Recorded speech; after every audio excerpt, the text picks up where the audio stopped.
পাঞ্জাবাৰীৰ ফখৰুদ্দিন আলী আহমেদ ৰোডৰ মিলন পথত অসম আৰক্ষীৰ ক্ৰাইম ব্ৰাঞ্চৰ অভিযান।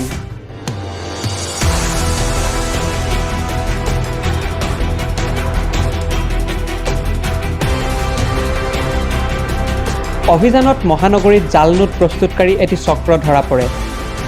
আটক হৈছে নজৰুল হাছান, আফজালুৰ ৰহমান, নিজামুদ্দিন হামিদ আলী নামৰ 4জন ব্যক্তি।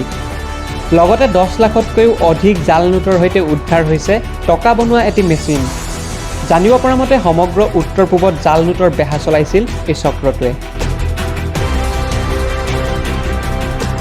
লগতে উদ্ধাৰ হৈছে বিলাসী বাইকৰ লগতে কেইবাটাও দামী মোবাইল।